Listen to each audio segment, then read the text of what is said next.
Hi everyone, ये video मैं बना रहा हूँ क्लैरिफिकेशन के लिए, सिर्फ उन लोगों के लिए जो हमें सही में फॉलो करते हैं। आई थिंक आप सब ने सोशल मीडिया में जो अभी हमारे इश्यूज चल रहे थे उसके बारे में ज़रूर सुना होगा। उन्होंने बताया है कि गौरव ऋतु को मेड की तरह ट्रीट करते थे। गौरव तनेजा और ऋतु राठी के डिवोर्स रूमर्स सभी का ध्यान खींच रहे थे। ऋतु राठी ने पहले भी गौरव तनेजा के ऊपर एफआईआर और केस वगैरह करके रखा है हैरेसमेंट का। अगर तो ये चीप पब्लिसिटी स्टंट है तो ये बहुत खराब होगा। दिल्ली में हुआ है और डिवोर्स भी दिल्ली में ही होने वाला है। मोस्टली ताने जो कसे जा रहे हैं वो गौरव तनेजा पे कसे जा रहे हैं। अब देखो केस नंबर वगैरह है मेरे पास, लेकिन मैं आप लोगों को दिखाना नहीं चाहती हूँ। डिवोर्स वाला सिचुएशन एक फेक पीआर स्टंट था। और जो लोग सही में फॉलो करते हैं, प्यार करते हैं, एक्चुअली वो लोग उस चीज़ पे बिलीव कर लेते हैं कि इंटरनेट पे जो कंट्रोवर्सी, जो रूमर स्पेशली मैं बोलना चाहूंगा, रूमर्स चल रही होती हैं, और जब इतने सारे लोग एक ही चीज़ के बारे में, एक ही रूमर के बारे में बात करते हैं तो लोगों को वो सच लगने लगता है। देखिए, ये बात शुरू हुई थी जब प्रेमानंद महाराज जी को वीडियो आउट हुआ था और जहाँ पे ऋतु गई थी प्रेमानंद जी महाराज से मिलने। देखो, सीधी सी बात है, आप लोगों को ना आइडल कपल मानते काफी सारे लोग, ठीक है। एंड उसके बाद जब सुनने में ये आता है कि आपने चीट किया, फ्रॉड किया अपनी वाइफ के साथ, ठीक है, और आपके 2 बच्चे हैं, और प्रेमानंद महाराज जी के आश्रम से ये वाली क्लिप अगर वायरल हो रही है, तो भाई अगर कोई आपका सच्चा सपोर्टर है ना, वो भी उसके माइंड में भी 1% तो ये बात आती है कि शायद गौरव ने कुछ ऐसा किया है कि जिसकी वजह से ना ऋतु परेशान हुई है। और कोई इंसान जब हद से ज्यादा परेशान हो जाता है तब भी वो भगवान का ऐसी जगह पर जाकर के क्वेश्चन आंसर करता है। तो देखते हैं गौरव तनेजा अपनी सफाई में क्या बोलते हैं आगे। लोगों को ऐसा लगा कि ये पीआर स्टंट है। देखिए, ये जो पूरा इंसिडेंट हुआ, जो लोग प्रेमानंद महाराज जी को सही में फॉलो करते हैं उनको दूध का दूध और पानी का पानी ऑलरेडी हो चुका है। मैंने इंस्टाग्राम पे एक पोस्ट डाला था जिसमें मैंने लिखा था, जोई जोई प्यारो करे सोई मोए भावे। और जितने भी वीडियो पे या क्रिएटर्स ने या न्यूज चैनल्स ने या मीम पेजेस ने उस पोस्ट को लेके अपना एक्सप्लेनेशन दिया है, अनफॉर्चुनेटली किसी को भी उसका मतलब समझ में नहीं आया। कुछ लोग कह रहे हैं those who love me I love them back. कुछ लोगों ने उसका मतलब निकाला कि जो लोग कभी भी किसी को प्यार किया है वही समझ सकते हैं, ब्ला ब्ला ब्ला। तो इससे ये क्लियर होगा कि 99.9% लोग शायद उतनी डेप्थ में प्रेमानंद जी महाराज को फॉलो नहीं करते। हाँ, वो जानते हैं वो कौन है, एक संत है, वृंदावन में निवास करते हैं, वो सत्संग करते हैं, एकांतिक करते हैं। बट अगर कोई प्रेमानंद जी महाराज को एक हफ्ता भी सुनेगा तो उसको पता चल जाएगा जोई जोई प्यारो करे का मतलब क्या है। वो एक्चुअली उनके जीवन का सार है। और श्री हित 84 का जो पद है, 84 पद है, उसमें पहला वाक्य, पहला सेंटेंस वो है। तो जब आप प्रेमानंद जी महाराज को ठीक से नहीं जानते, ये नहीं जानते कि उनके एकांतिक और सत्संग कैसे फंक्शन करते हैं, तो आपको वो पीआर ही लगेगा, क्योंकि ऐसा ही मीडिया ने उसको पोर्ट्रे किया है। देखिए, कभी भी जब कोई प्रेमानंद जी महाराज के एकांतिक में जाता है और अपना प्रश्न सामने रखता है, तो सबसे पहली चीज जो होती है, नवल नागरी बाबा है जो प्रश्न भक्तों के पूछते हैं, वो सबसे पहले श्री सुषमा जी इंदौर से, श्री राकेश जी बिहार से, सबसे पहले वो नाम और वो कहाँ से है पूछते हैं। फिर कैमरा पैन होता है उनके ऊपर। सुरेश कुमार जी जौनपुर, राधा वल्लभ प्रसाद, मीनू जी मुरादाबाद, श्री हरिवंश महाराज, लक्ष्मी सिंह जी रजिस्टर्ड, वंश जी लंदन, अमित जी दिल्ली से, आशुतोष दुबे जी अयोध्या जी से। तो जब ऋतु गई थी, डेफिनेटली हाँ, हस्बैंड वाइफ के बीच में कुछ प्रॉब्लम्स हो सकती हैं। मेरे और ऋतु के बीच में भी ऐसी कुछ प्रॉब्लम्स थी। तो ऋतु लगा मैं महाराज जी के सामने अपना प्रश्न रखती हूँ। उन्होंने वहाँ पे रिक्वेस्ट की कि मुझे एकदम एकांतिक समय चाहिए। प्रेमानंद जी महाराज बहुत बिजी रहते हैं, तो एकदम 1-to-1 एकांतिक समय नहीं दे पाए। बट जो एकांतिक जो टीवी पे आता है, जो यूट्यूब पे आता है, उसमें ऋतु को स्लॉट मिला और ऋतु ने रिक्वेस्ट किया था कि मेरी आइडेंटिटी प्लीज हिडन रखिएगा, और उन्होंने इसका रिस्पेक्ट भी किया। तो आप देखेंगे जब ऋतु ने अपना सवाल पूछा था, ऋतु का नाम भी नहीं लिया गया था और वो कहाँ से है ऑब्वियसली, प्लस कैमरा उनके ऊपर पैन करके भी नहीं आया था। इसी से भगवत प्राप्ति हो जाए। श्री हरिवंश महाराज जी, आपके चरणों में कोटि कोटि प्रणाम। महाराज जी, इनका प्रश्न है कि इन्होंने अपनी तरफ से सच्चे प्रेम किया। तो सवाल पूछने लगे तो बीच में किसी को उसी सवाल में फर्दर क्लैरिफिकेशन हो रहे, तो वहाँ ऋतु ने अपना फर्दर क्लैरिफिकेशन पूछा और तब ऋतु की आवाज वहाँ पे आई, ये दिक्कत है प्रभु की नौकरी मेरी भी जिंदगी भर नहीं रही। तो लोगों ने ऋतु की आवाज को वहाँ से पकड़ लिया कि ये ऋतु राठी की आवाज है। आप ये भी चीज नोटिस करेंगे, जब भी ऐसा होता है कि किसी बंदे को फर्दर क्लैरिफिकेशन भी होते हैं, तो कैमरा हमेशा उन पे पैन करता है, उनको दिखाया जाता है कि वो क्या पूछ रहे हैं। बट ऋतु के केस में ऐसा नहीं हुआ था। प्रयास करें कि हमारा नाम न छूटे। मैं करता हूँ महाराज जी। दूसरी चीज, जब किसी ने प्रश्न पूछा है तो जनरली बीच बीच में पूरी ऑडियंस पे भी कैमरा पैन होता है। अनफॉर्चुनेटली या कहते हैं भगवान की मर्जी थी, वहाँ पे जब किसी और का प्रश्न था तो रितु बैठी हुई थी, वहाँ पे रितु की एक इमेज आ गई थी और लोगों ने उसको पकड़ के वायरल कर दिया। कुछ चीज़ें होती है जो आपके हाथ में होती ही नहीं है, जो होना होता है वो हो ही जाता है। तो इस प्रकार से वो वीडियो बाहर गया लोगों में, और जो लोग प्रेमानंद जी को फॉलो नहीं करते उनको ऐसा लगा कि सब कुछ नॉर्मल था, रितु ने कभी बोला नहीं कि उसकी आइडेंटिटी हाइड की जाए, उनका मकसद यही था कि ये वीडियो वहाँ से बाहर हो। तो this was the entire story of Premanand ji Maharaj episode. हमने तो, रितु ने पूरी कोशिश की थी कि वो हिडन रहे, बट जो पर भाई ये ना सोचने वाली बात है कि मतलब ऐसे भी क्या बात हो गई कि भाई तुम्हारी वाइफ को प्रेमानंद महाराज जी के पास जाना पड़ा। लेकिन एक सेकंड फेज ये भी है कि चलो हस्बैंड वाइफ में सब में झगड़े चलते हैं। पीछे जो वीडियोस मैंने अपलोड की थी, मैंने एक भी वीडियो में गौरव तनेजा को बिल्कुल ये नहीं बोला मेरी वीडियोस में कि भाई गौरव तनेजा चीटिंग करता था या फिर मतलब किसी तरीके का अब्यूज करता था, गालियां देता था, मारता पीटता था। मैंने इस तरीके की कोई भी बातें नहीं की है, क्योंकि दोनों पहलू सुनना चाहिए ना। और रितु राठी ने तो पहले बोल दिया कि मैं 8 साल से जानती हूँ इस इंसान को, तो मुझे ज्यादा बेटर पता हो। लेकिन फिर भी इनके जो व्यूवर्स हैं, जैसे कि हम लोग इनको फॉलो करते आ रहे पिछले 5-6 साल से, एक तरीके से ना अचंभे में थे, शौक थे कि भाई तुमसे क्या हो गया। खुल करके कोई इंसान सामने लेकर के आए ऐसी बातें कि भाई हमें पता तो चले ना कि एकदम से ऐसी क्या बातें हो गई। तो अभी देखते हैं गौरव तनेजा अपनी सफाई में क्या बता रहे हैं। भगवान को करना होता है वो हो ही जाता है। तो जब ये पूरा इंसिडेंट हुआ, 27 अगस्त की डेट थी, हम अबू धाबी में थे एंड मैं निकल रहा था अबू धाबी से, फ्लाइट पे आ गया। फ्लाइट पर पता नहीं चला, बट जैसे ही लैंड हुए तब पता चला कि ये चीज़ इतनी वायरल हो गई है और उसको हर एक न्यूज़पेपर, हर एक मीडिया हाउस, हर एक चैनल ने, every creator on YouTube almost covered it. And उस चीज़ को एक ऐसा नाम दे दिया गया कि मैंने चीट किया है, मैं अबू धाबी में अपनी गर्लफ्रेंड के साथ हूँ। मतलब बहुत अजीब चीज़ें लगाई गई। जब ऐसा अगर किसी स्त्री के चरित्र पे क्वेश्चन उठते हैं तो बहुत लोग खड़े हो जाते हैं, फेमिनिज्म वाले खड़े हो जाते हैं, विमेन सपोर्ट वाले खड़े हो जाते हैं। लेकिन एक आदमी के कैरेक्टर को बैश करा सोशल मीडिया पे, किसी को लगा, सबको लगा नॉर्मल है और पेल के करते हैं। पहली बार जब ये न्यूज़ पिकअप हुई तो पूरा नैरेटिव था कि रितु सैड है, वो रो रही है, वो पेन में है और मेरे को एक चीटर बना दिया कि मैं तो भाई चीट करता हूँ अपनी वाइफ को। फिर जब रितु ने अपने इंस्टाग्राम पे जो क्लैरिफिकेशन वीडियो डाला कि मैं इस बंदे को 8 साल से जानती हूँ, मुझे मत सिखाओ वो कैसा है क्या नहीं है, कुछ प्रॉब्लम है वो हस्बैंड वाइफ मिलकर सॉल्व कर लेगी। उस आदमी का इन एंड आउट मैं जान होगी, कुछ बात हो जाएगी, सॉल्व तो हो जाएगी। जब ये वीडियो आ गया उसके बाद पूरा नैरेटिव शिफ्ट, अब चीटर वाला नैरेटिव काम करता नहीं, वो शिफ्ट हो गया कि एक पीआर स्टंट है। इसके बाद जो कुछ भी हुआ और किया वो इंटरनेट ने ही किया, वो अपने आप लोगों ने किया, न्यूज़पेपर्स ने किया, यूट्यूब चैनल्स ने किया, क्रिएटर्स ने किया और मीम पेजेस ने किया। इंटरनेट पे इतने लोगों के इतने सारे ओपिनियंस बन जाते हैं कि बहुत मुश्किल हो जाता है एक एक को जस्टिफाई करना। इसलिए वी डिसाइडेड कि यार हम चुप ही रहते हैं, जब आपने कुछ गलत नहीं किया तो आपको किसी से डरने की जरूरत नहीं है। कुछ भी लोग किसी बारे में बात कर रहे होते हैं ना, फिर एक ट्रेंड चालू होता है, स्नोबॉल इफेक्ट बन जाता है। जब लोगों को लगता है कि बहुत सारे लोग इसके बारे में बात कर रहे हैं तो वो लोग भी इसके बारे में बात करना शुरू करते हैं बिना जाने हुए कि इसकी पीछे की सच्चाई क्या। बहुत लोगों ने ट्विटर में, शायद वो मुझे जानते भी नहीं होंगे, फ्लाइंग फिश कौन है जानते भी नहीं होंगे, लेकिन सब लोग भर भर के ट्वीट कर रहे थे। लेकिन अगर आपको मैं बताऊं सच्चाई से, ये एक पीआर एक्टिविटी थी और किसने कराई थी ये मैं आपको बताऊंगा। देखो ये जो पीआर एक्टिविटी थी ना, मुझे लगता है कि आप लोगों ने करवाई थी, ठीक है।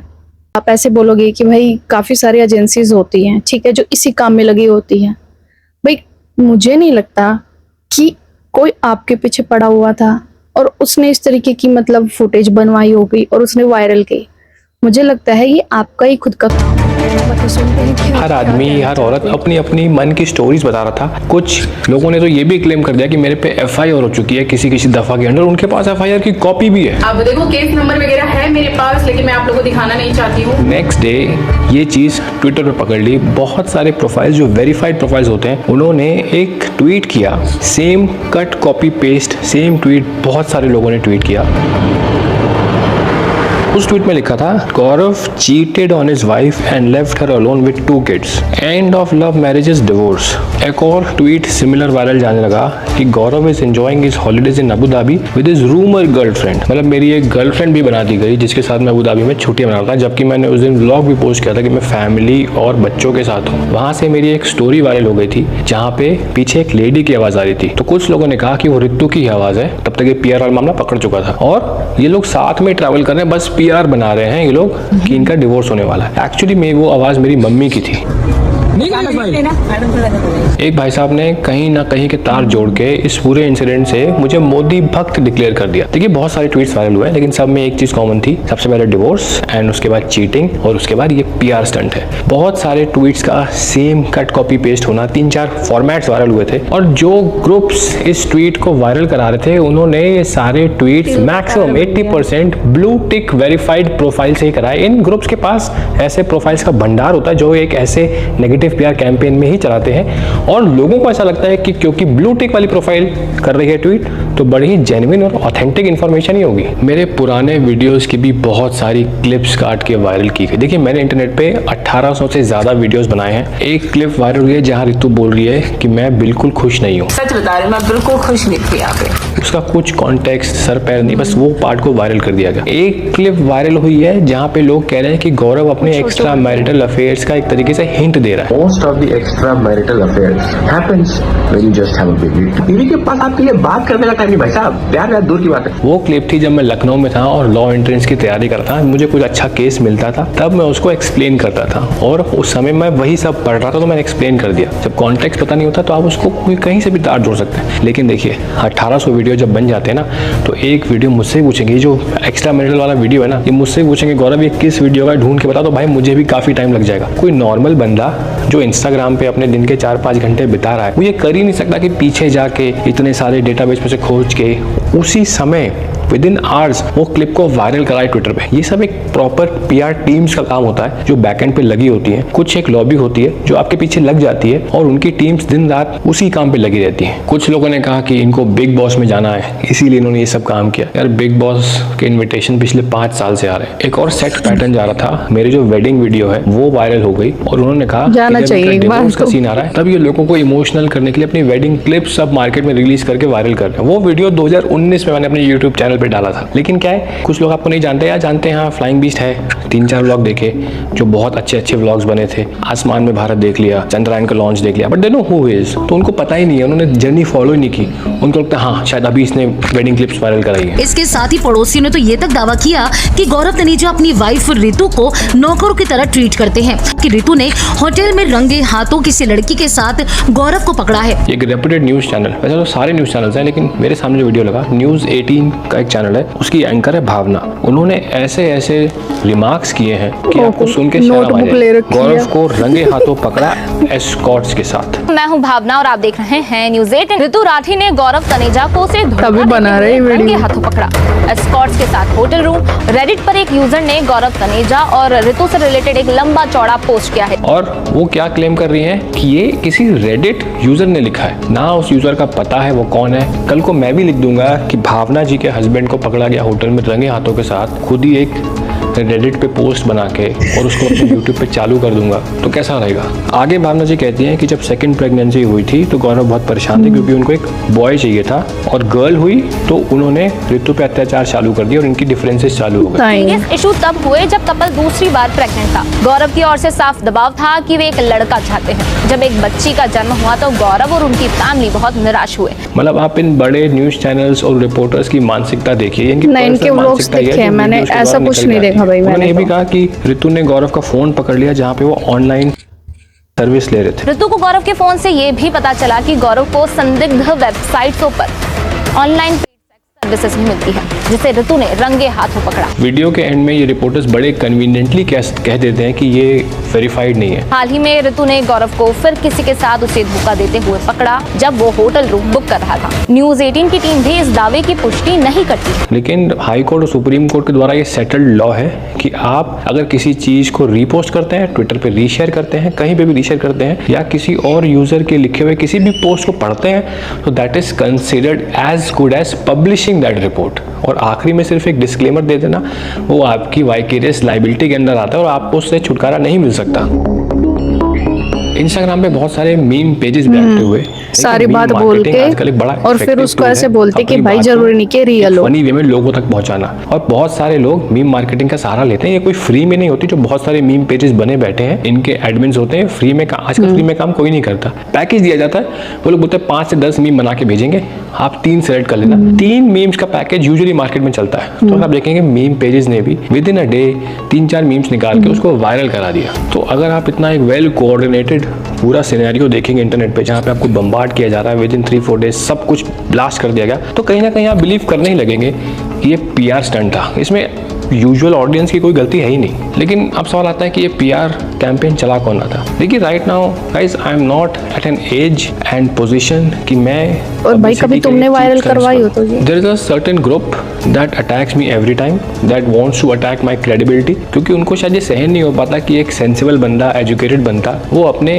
कल्चर और धर्म के लिए हमेशा स्टैंड लेता है। देखिए सबसे पहले वो हवन वाला इंसिडेंट, जब हम पुराने घर में गृह प्रवेश करे तो हमने हवन कराया था और मैंने एक ट्वीट किया था। उस ट्वीट के बाद सब लोगों ने मेरी एजुकेशनल क्वालिफिकेशन पे एक सवाल खड़ा कर दिया कि IIT से हो के भी ओल्ड वैदिक प्रिंसिपल्स पे बिलीव करता है। एक ट्विटर यूजर ने कहा कि केमिस्ट्री के शायद फंडामेंटल लॉज ये नहीं जानते, क्योंकि कंबस्शन में जो COX, NOx, SOx गैसेस निकलती हैं वो उनको शायद पता नहीं है। देखिए उनकी गलती बिल्कुल नहीं है, क्योंकि स्कूलों में और कॉलेजों में जो कंबस्शन और केमिस्ट्री पढ़ाया जाता है वहाँ बिल्कुल वही पढ़ाया जाता है कि वो बोल रहे हैं। मैं बिल्कुल उनसे सहमत हूँ। लेकिन आपको बता दूँ अभी हज़ारों रिसर्च ऐसी हो चुकी है हवन और अग्निहोत्र के ऊपर, जिसमें से कि एक रिसर्च आपको बताता हूँ जो कि central pollution control board Delhi के अंडर हुई थी। वहाँ पाया गया था कि हवन करने से माइक्रोब्स इन द एयर कम होते हैं, SOx, NOx कम होती है, वाटर प्यूरिफिकेशन में काम आता है। अकॉर्डिंग टू द रिसर्च जो माइक्रोबियल काउंट है एयर में पैथोजेंस का, there was a reduction of 55% in bacteria, 15% in fungi, 79% in pathogens on the next day after the yagya was over. और यज्ञ के पहले दिन there was a reduction of 47% in NO2, 60% on the next day. In case of SO2 reduction was 86% on the day of the experiment, almost 100% on the next day, क्योंकि जो SO2 के levels थे वो डिटेक्शन लेवल के नीचे थे। अगर आप ग्राफ भी देखेंगे उन्होंने प्लॉट किए थे कि यज्ञ के पहले और यज्ञ के बाद NO2 और SO2 और SPM के लेवल्स क्या थे, उसमें रिमार्केबल डिफरेंस था। इसके बाद आ जाता है ईयर पियर्सिंग, काफी इफेक्टिव होता है। ये बड़ी बेटी है उसकी ईयर पियर्सिंग होती है। देखिए हमारे धर्म में 16 संस्कार होते हैं और ईयर पियर्सिंग उसमें से ही एक संस्कार है जो कि सबको करना चाहिए जो भी बिलीव करते हैं अपने धर्म में। जब हमने वो किया तो हमें एक इररिस्पॉन्सिबल पेरेंट बोल दिया गया। हिंदुस्तान टाइम्स द्वारा उन्होंने एक आर्टिकल पब्लिश किया था और इसको चाइल्ड अब्यूज से लिंक कर दिया गया। इसके लिए हमने कोर्ट का दरवाजा भी खटखटाया और सिंपल सी एक बात रखी कि कुछ धर्म में सर्कमसिशन होता है, मैं भी मेरी बेटी की करवाऊंगी, उसको भी आप चाइल्ड अब्यूज बोलेंगे। ऑपोजिट पार्टी थी हिंदुस्तान टाइम्स, सबके मुंह बंद हो गए। दिल्ली हाई कोर्ट ने उनको अच्छे से फटकार भी लगाई और वो आर्टिकल टेक डाउन करने के लिए भी बोला। इसके बाद एक इंसिडेंट हुआ था मेरे बर्थडे पे दिल्ली मेट्रो का। 2 बजे का मीटिंग टाइम था, 1:30 बजे का। वहाँ बहुत सारी भीड़ आ गई थी। डेफिनेटली मैं एग्री करता हूँ कि वो एक इमेच्योर डिसीजन था। आप लोगों को पता होगा कि सिनेरियो क्या हुआ। तूने सरप्राइज प्लान किया था, it went other way around. 1:30 बजे भीड़ इकट्ठा हुई, लेकिन भीड़ 12 बजे से लगना वहाँ शुरू हो गई होगी। 1:30 बजे चमत्कारिक सब लोग बर्थडे वाले दिन बेचारा जेल में चला गया। पुलिस बैठी रही। जब भीड़ लग रही थी उन्होंने लॉ एंड ऑर्डर का ध्यान तब नहीं रखा, ट्रैफिक का ध्यान नहीं रखा। 11:30-12 से वहाँ भीड़ लगना चालू हो गई थी रोड पे। पुलिस ने वहाँ राउंड भी लगाया, but they were waiting for me to come. यहाँ कुछ होगा, इसको अरेस्ट करेंगे। जब मैं वहाँ उतरा तो कुछ ऐसे लोग वहाँ आ गए थे जो मुझे जहाँ जाना था, हमारे पास जिस मेट्रो स्टेशन की परमिशन थी, वहाँ से ड्राइव करके मुझे वो इस मेट्रो स्टेशन ले गए। अब जब मैं उस मेट्रो स्टेशन गया, वहाँ की परमिशन नहीं थी, मुझे अरेस्ट करके वो पुलिस स्टेशन लग गए। रितु और बच्चों को इसलिए नहीं कर पाया क्योंकि वो करेक्ट मेट्रो स्टेशन पे थे। मेरे जो पर्सनल वहाँ पे सिक्योरिटी के लोग थे उनको बाहर कर दिया गया। कुछ संदिग्ध लोग इनर सर्कल में आकर, इतनी भीड़ थी, क्राउड जहाँ जा रहा था मैं वहीं जा रहा था, वो मुझे वहाँ ले गए और ये पूरा इंसिडेंट हुआ। जब मैं पुलिस स्टेशन पहुंचा, police was in a rush to circulate my arrested images with the media with the intention, आप गैस लगा लीजिए। देखिए जो धाराएं FIR की मुझ पे लगाई गई थी मेट्रो स्टेशन केस में, उसकी मैक्सिमम सेंटेंस 6 मंथ्स होती है और as per the law CRPC में लिखा हुआ है, नया वाला भी है, नाम चेंज हो गया, कि किसी भी ऑफेंस में 6 महीने से कम का सेंटेंस होता है। पुलिस को उसकी इन्वेस्टिगेशन 90 डेज के अंदर कंप्लीट करनी है। एक्सटेंशन देना भी तो मैक्सिमम 6 मंथ्स का एक्सटेंशन मिल जाता है। आज की डेट में खड़े यहाँ पे बात कर रहा हूँ, 2.5 साल हो चुके हैं। पुलिस की तरफ से मुझे कोई भी इंटीमेशन नहीं आया है कि उस FIR का क्या हुआ, इन्वेस्टिगेशन आगे बढ़ी, उन्होंने क्या पाया, 0। अब बात कर लेते हैं एक फाइनेंशियल क्राइसिस वाली चीज की जो बहुत लोगों को याद होगी। 2020 मई में मैंने फाइनेंशियल क्राइसिस का वीडियो बनाया था। उसके 1 साल बाद मैंने अपनी BMW कार ली थी और BMW कार की पहली राइड मैंने कहा था, हम लोग उस समय लखनऊ में थे, तो अयोध्या में ही करेंगे। जब वो कार ली, उसके बाद अयोध्या गए, उसके बाद लोगों ने वो फाइनेंशियल क्राइसिस वाले इशू का मीम बनाना सर्कुलेट किया पूरे 1 साल बाद, और मैं उसका क्लैरिफिकेशन दे भी चुका था। 2020 में जो मेरी सेविंग्स थी, 2020 में मेरा चैनल उतना नहीं चढ़ा था लॉकडाउन के स्टार्टिंग में। लॉकडाउन में मेरे को ग्रोथ मिली थी, उसके पहले उतना नहीं हम कमाते थे यूट्यूब से, पर जितना भी कमाया था पायलट जॉब से और यहाँ से, हमने एक पीस ऑफ लैंड में इन्वेस्ट किया था। वो पीस ऑफ लैंड में कुछ दिक्कत आ गई थी, उसमें कुछ लीगल केस हो गया था और काफ़ी सारे लोगों ने आसपास की ज़मीनें में इन्वेस्ट किया था। वो कमर्शियल लैंड थी, तो वो केस फंस गया वहाँ पे। और आपको पता है सरकारी केस हैं कब तक चलते हैं, हैं। जब तक वो केस चलता ना उसमें आप कुछ कंस्ट्रक्शन कर सकते हैं ना कुछ, तो वो एक बहुत बड़ा फाइनेंशियल लॉस था हमें। और उसकी एक आध पेमेंट भी फंस गई थी क्योंकि मैंने कहीं से लोन लेके पेमेंट की थी, इसने सेल कर दिया होगा। 15% पेनल्टी भी लग गई थी और उस टाइम मेरी पायलट की जॉब भी चली गई थी। तो मेरे लिए सही में वो एक स्ट्रेसफुल सिनेरियो था। फाइनली हम लोगों ने उसमें कहा कि यार हमें आगे केस में नहीं जाना। हम सब ने 15-20 लोग थे, हमने कहा हम थोड़ा लॉस सह लेंगे बट ठीक है, हमें वो पैसा वापस दे दीजिए, हमें नहीं चाहिए। तो ये पूरी स्टोरी थी उसकी। एक साल बाद जब वो पैसा आ गया, फिर यूट्यूब में एक ग्रोथ भी मिली। और आपको पता है एक यूट्यूबर एक साल में कितना कमा सकता है, तो एक BMW कार अफोर्ड कर सकता है। बट मीम पेजेस ने उसको इशू बनाया, फाइनेंशियल क्राइसिस को बहुत बड़ा इशू बनाया। और जिन लोगों को पूरी स्टोरी नहीं पता, वो बस यही सोचते हैं कि भाई फाइनेंशियल क्राइसिस था, बेवकूफ़ बनाया लोगों को और शायद 1 महीने बाद कार खरीद ली। और उसके बाद तो रिसेंट ये मैरिज वाला इंसिडेंट आपको पता ही है, कैसे सब लोग एक्टिव हुए, ट्विटर पे कोऑर्डिनेटेड पोस्ट गए, क्रिएटर्स ने सारे ने वीडियोस बनाई। लेकिन इतना सारा अगर आप सोचेंगे PR हुआ है तो काफ़ी सारा पैसा उस लॉबी ने खर्च किया होगा इसको इतना बड़ा वायरल कराने के लिए।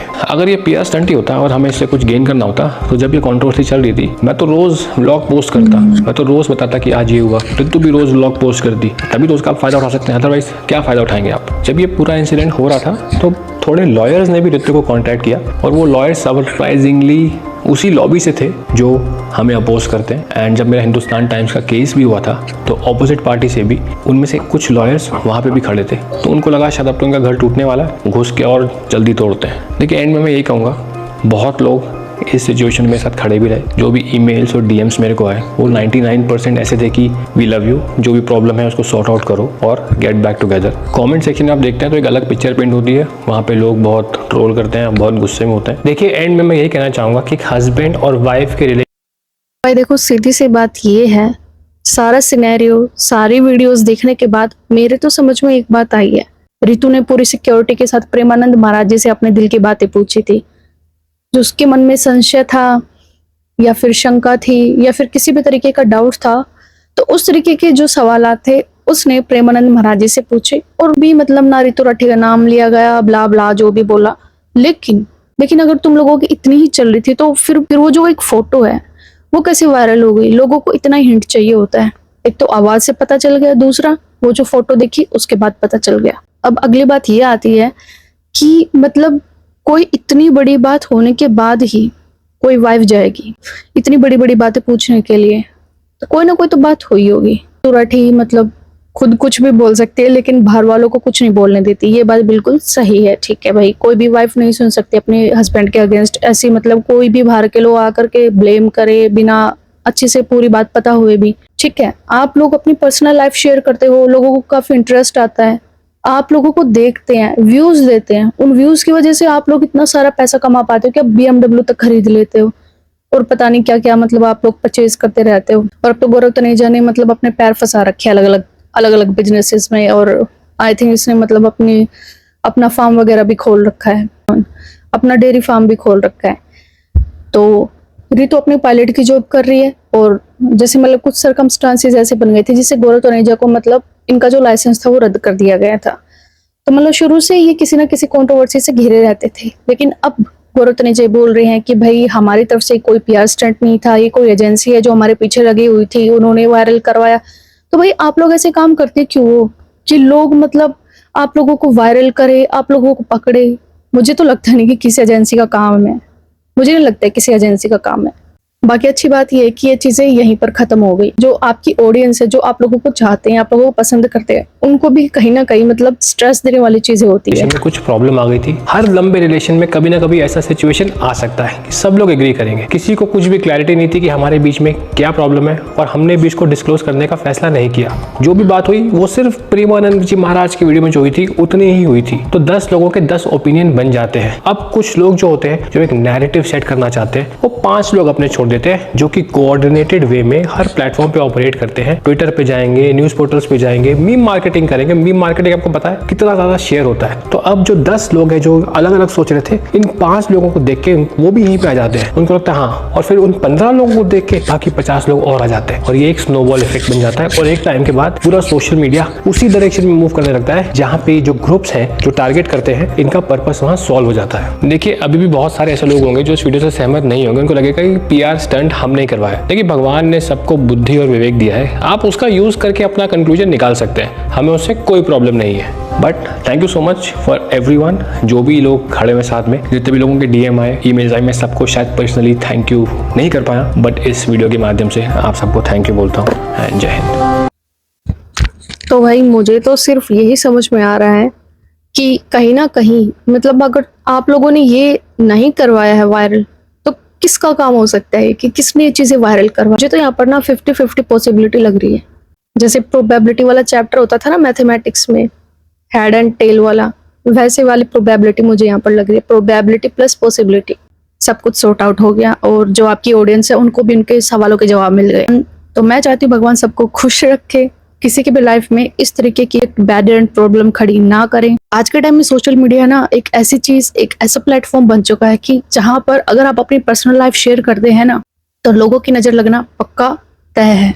और अगर नजर नहीं भी लगती तो आपके दिमाग में इस तरह के खुरापाती सवाल, खुरापाती चीजें जरूर चलती है। टाइप का कंटेंट लेके आती हूँ कि वो मेरी पर्सनल लाइफ से रिलेटेड बिल्कुल भी ना हो। तो आज की वीडियो में दोस्तों इतना ही। अगर आपको मेरी वीडियो पसंद आई हो तो लाइक शेयर सब्सक्राइब करने में बिल्कुल भी कंजूसी मत करना, क्योंकि बिल्कुल फ्री है। और आप मुझे सजेस्ट भी कर सकते हैं कि नेक्स्ट वीडियो में किस टॉपिक पर बनाऊं। तो मिलते हैं नेक्स्ट वीडियो में, अपना ख्याल रखना दोस्तों।